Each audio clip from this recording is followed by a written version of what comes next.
Good afternoon, Blazers, and welcome back to Infoflow from home. Today is Tuesday, May 25th. I'm Amina.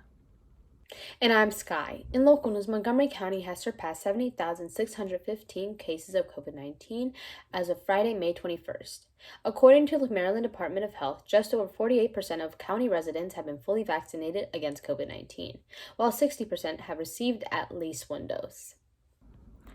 An Egyptian-brokered ceasefire between Israel and Palestinian militant group Hamas took effect Friday morning.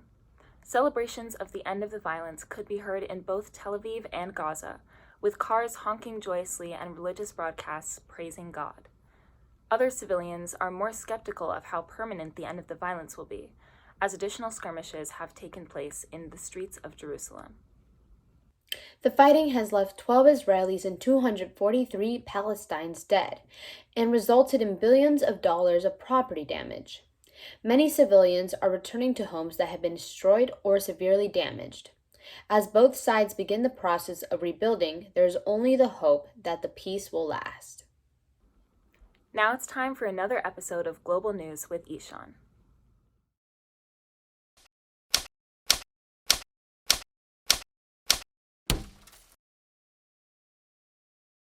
A climbing guide in Nepal has reported a large COVID-19 outbreak on Mount Everest. With the COVID conditions already being bad in Nepal, the virus has made its way all the way to Mount Everest. Officials have previously denied that there is a COVID-19 cluster at the world's highest peak, but the tour guides report that it's obvious there are many cases at the Everest base camp. They could visibly see people were sick and could hear them coughing in their tents. The local clinic reports a few COVID cases, but climbers suggest that number is actually higher. Climbers say they're worried the Nepalese government is downplaying a dangerous situation. The likely patient zero, Norwegian airline Ness. I felt weak and very low energy. The oxygen levels are already low at that altitude, so the last thing you want to do is climb Mount Everest while COVID positive. Prince Mohammed's plan appears to aim at restoring degraded lands, but also to plant trees in areas previously not covered in trees. Saudi Arabia records the third lowest precipitation worldwide. That raises concerns considering the track record of the country's water management. But the Minister of Environment said this project will rely on treated water and renewable water sources such as rainwater, seawater, and cloud seeding. This is good, considering the fact that the temperatures in Saudi Arabia are climbing faster than the global average in the coming years. Research has also found out that the Arabian Peninsula is likely to become uninhabitable by the end of the 21st century, under a high-impact emission scenario. Since October 10th, 2020, a massive tree planting campaign demonstrated a remarkable collaborative effort from both public and private sectors to reduce land degradation, conserve biodiversity, and help in the fight against climate change and desertification. Critics have said that if it takes 20 years to plant 10 billion trees, that means they have to plant around 1.5 million trees a day. This can either go very well or terribly. We're just gonna have to wait and see how this plays out because according to critics, this plan is out of touch with reality. And that, everyone, concludes Global News with Ishan. Thank you for watching. That was the final episode of Global News for this year. Hopefully, we'll see more Global News next year as Ishan passes the torch onto the underclassmen.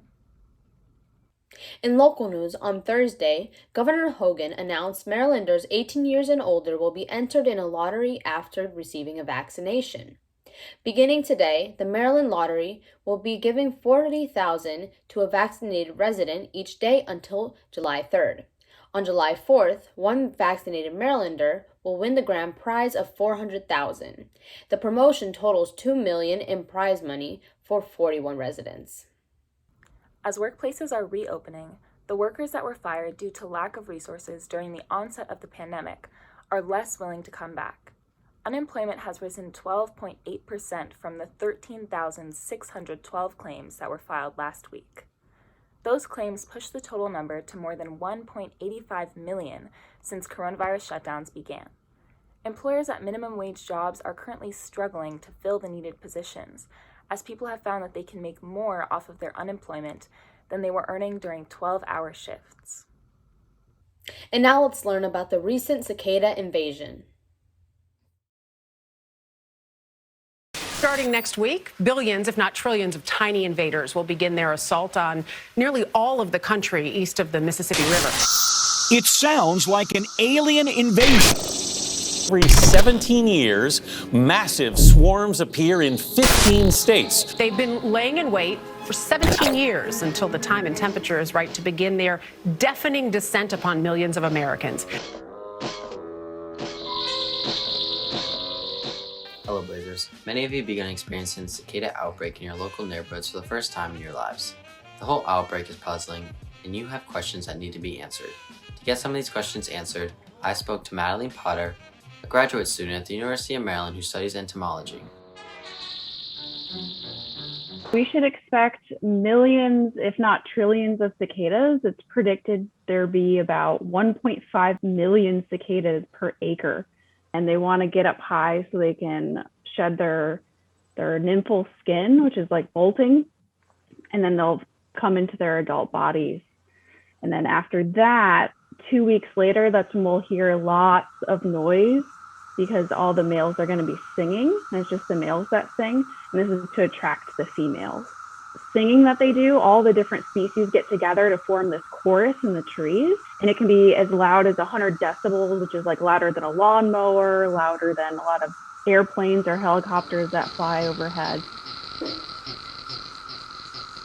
The one key thing about their biology is that they feed on this watery tree sap called xylem underground, and that's their main source of food.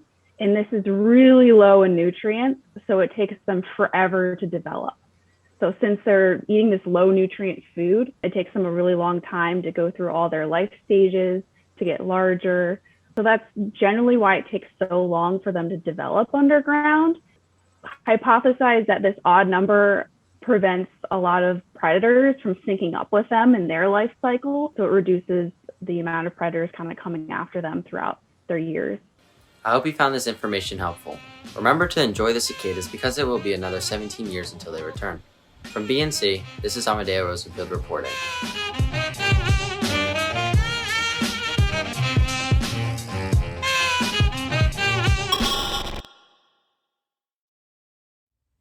Thanks, Amadeo, for preparing us for the rise of Horde X. Senior Unity Day was on Wednesday. We hope everyone who went had a great time. You can find some pictures from the event at the link below. Credits to Cal Tobias.